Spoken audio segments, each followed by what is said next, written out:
Crystal News, votre web radio. ECABO, la chronique où les cultures caribéennes et africaines se rencontrent et s'entrelacent. Célébrons les héritages communs, riches et fascinants. Plongez au cœur des traditions et de l'histoire partagée. ECABO, c'est l'émission qui vous dit tout sur la Caraïbe.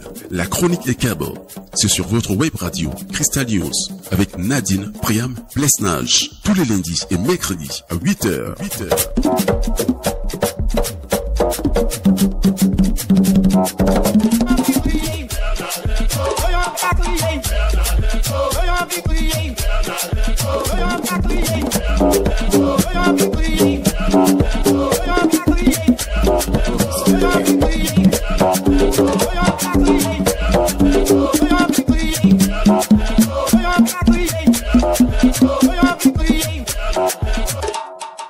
Bonjour à toutes et à tous, je vous retrouve avec un plaisir particulier aujourd'hui, oui parce que c'est un peu comme si j'allais vous partager quelques petits secrets.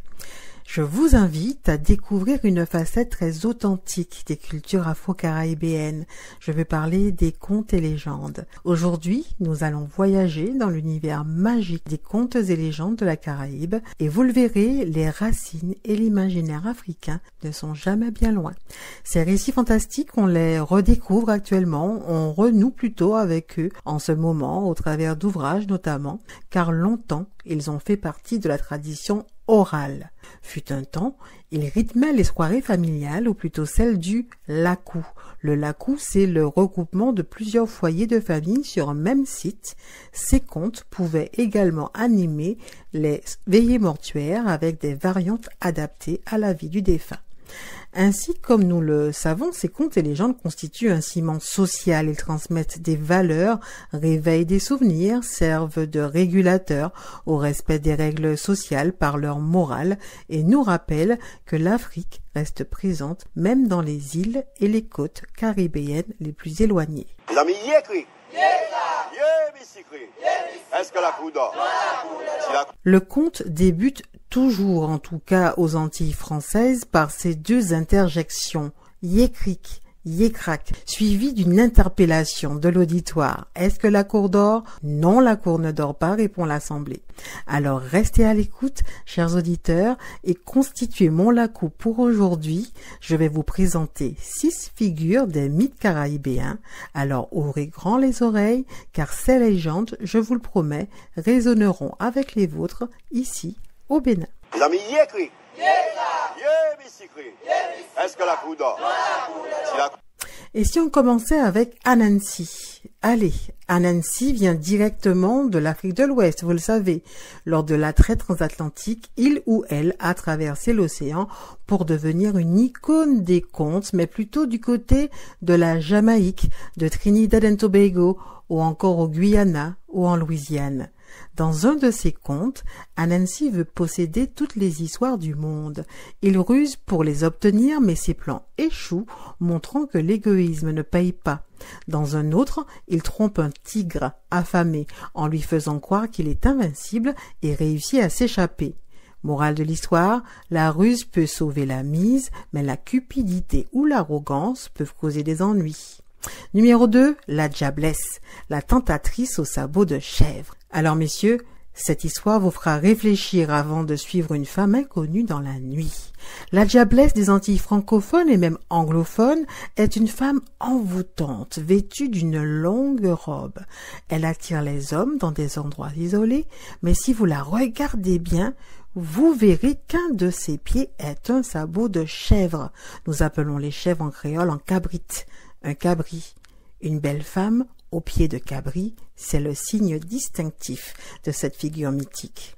Dans un récit martiniquais, un jeune homme suit la diablesse, séduit par sa beauté, mais se perd dans une forêt. Ce n'est qu'au lever du jour qu'il découvre qu'il était à 2 doigts de tomber dans un ravin. Moralité, ne vous laissez pas aveugler par l'apparence, la prudence est une vertu. Numéro 3, le Soukounian. Place maintenant à l'un des récits les plus effrayants de la Caraïbe, le Soukounian, sorcière ou sorcier enflammé.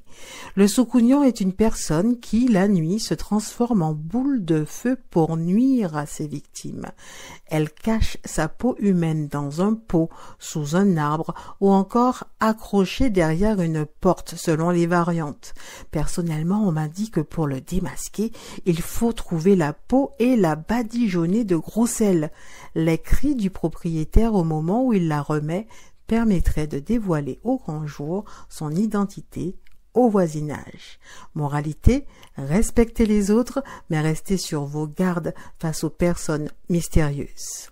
Numéro 4, Compère Lapin. Qui n'aime pas les histoires de Compère Lapin?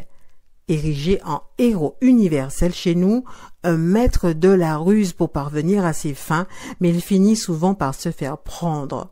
Dans un conte haïtien, Compère Lapin vole la nourriture d'un lion, mais se fait piéger en essayant de voler une deuxième fois. Dans un autre, il piège un cochon en lui faisant croire qu'un champ de cannelle libre a récolté alors qu'il appartient à un tigre. Moralité, la malice peut fonctionner, mais l'honnêteté est toujours une meilleure stratégie.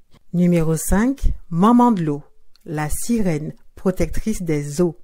Maman de l'eau est une figure mi-femme, mi-poisson qui protège les rivières et les mers.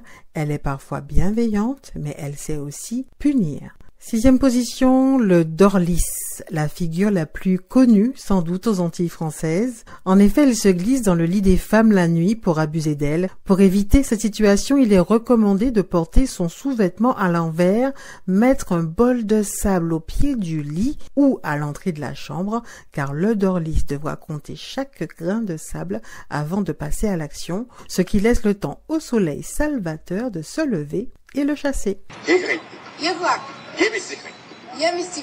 Aujourd'hui, face à un monde de plus en plus numérisé, ces contes reviennent sur le devant de la scène. Ils sont transmis par tradition orale, adaptés au théâtre ou racontés lors de festivals pour rappeler aux enfants leurs origines. Chaque conte, qu'il soit béninois ou caribéen, enseigne des leçons intemporelles, la prudence, la ruse, l'humilité et l'importance du respect mutuel. Alors, chers auditeurs, qu'en dites-vous?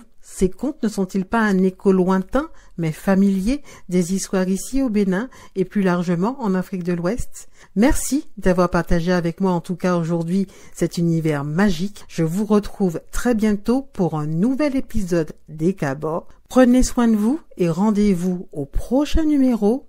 Nous parlerons des traditions de Noël. Crystal News, votre web radio. Ekabo, la chronique où les cultures caribéennes et africaines se rencontrent et s'entrelacent. Célébrons les héritages communs, riches et fascinants. Plongez au cœur des traditions et de l'histoire partagée. Ekabo, c'est l'émission qui vous dit tout sur la Caraïbe. La chronique Ekabo, c'est sur votre web radio Crystal News avec Nadine Priam Plesnage. Tous les lundis et mercredis à 8h.